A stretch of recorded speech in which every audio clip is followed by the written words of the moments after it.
Self-esteem is one of those things that you're never too old to have a low one.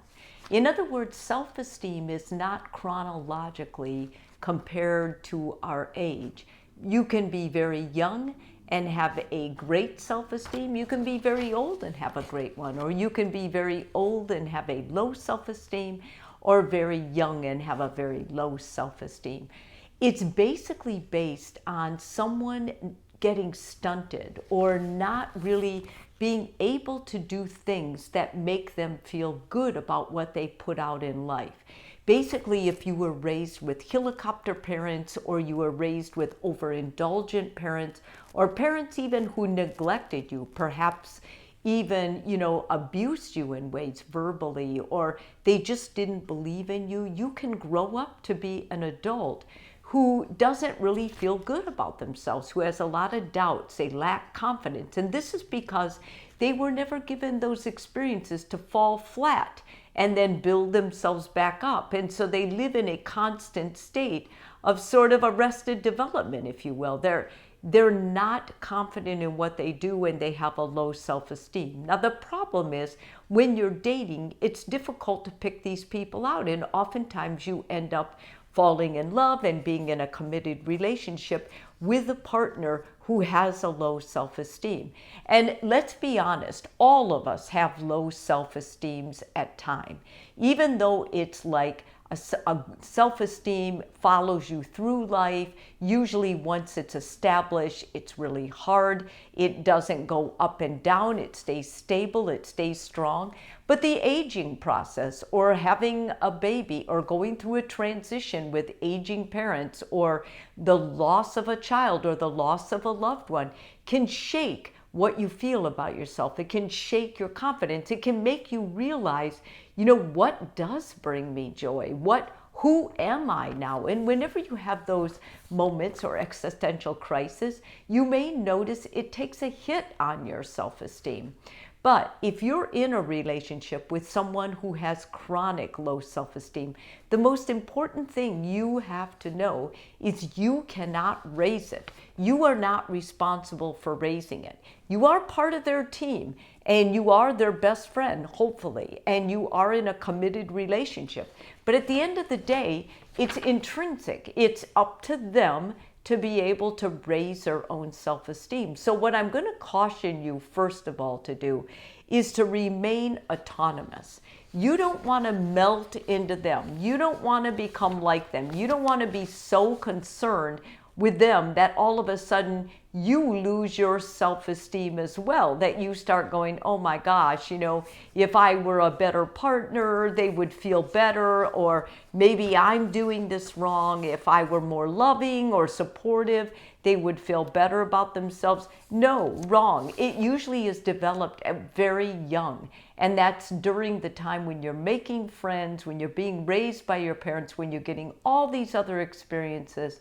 That's usually when it's developed, and you hold on to it. You continue to do things that build you up, that make you feel purposeful, that make you feel good about what you're producing in life. And so encourage your partner to take care of themselves. And by that, I mean encourage them to start believing in themselves, taking necessary risks, and doing things and holding themselves accountable. If they failed, rather than them looking for someone to blame, encourage them to look at themselves. What part do they still need strengthening in? What part do they need to go out and try again? Because when you fail, the most important thing is how fast you get up, rethink the mistakes, and then get back out there and force yourself out there, because it's going to feel awkward and it's not going to be pleasant.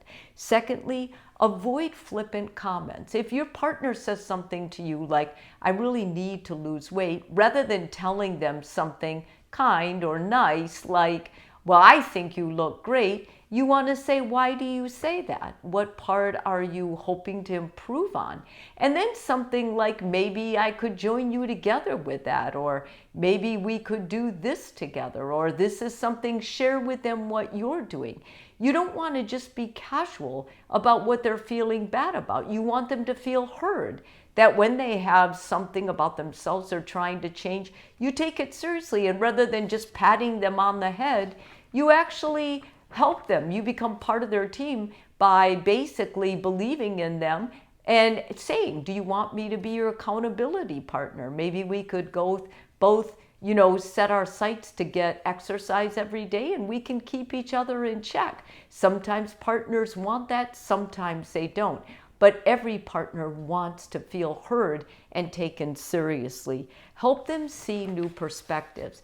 If your partner is scrolling on social media or comparing themselves to maybe past loves of yours or how they used to look 10 years ago, that's going to be discouraging and they are going to decrease their self-esteem.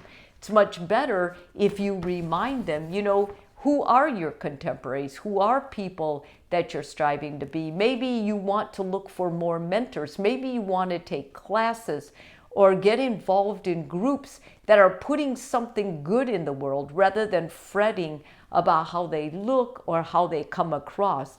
Encourage your partner, rather than comparing themselves on social media, to start focusing on what they're doing each day in their life for self-improvement. Like that can be something as simple as I'm starting to read Stoicism, or I'm starting a new guitar lesson class, or I'm going to learn a new language. Whatever it is, it can be small. I've decided I'm going to do a chapter of this book every night. That's a big deal. That's going to make them feel accomplished. It's going to make them have something to talk about that's interesting when they go out, give them a little bit more confidence, and it's going to help you see that indeed they can do it. The more you let go and encourage them but don't do their work for them, the more likely they're going to be able to build up their self-esteem, and it's going to be genuine. It's going to be what they need rather than what the world tells them or other people in their social media following posts tell them that they need to do. Encourage practicing self-love. Practicing self-love is the ability to really look at your life, confront those inner demons, confront those inner things, and rather than running away from them or avoiding them, really sitting down and saying, I think when this happened, this is how I reacted. I was a child, but now I'm an adult. I think I'm going to choose this other path. One of the things that I specifically remember is when clients were raised and they were overweight as children, and their parents would say, I don't want you to eat this, they would rebel against it. They were angry, they were hurt, they wanted their parents to love them for who they were. And so by rebelling, they would sneak food or eat a lot of it later, which only ended up sabotaging themselves. And many times when you don't have a good self-esteem, you'll sabotage yourself. You'll fall on your own sword, whether that's in a relationship or whether it's just you personally. You need to stop doing that. You need to start befriending yourself, sticking up for yourself, advocating for yourself. And that's going to be a lot easier if you're respectful of yourself and you're doing little things that are making you feel more confident about who you are. And when you're around them, don't walk on eggshells.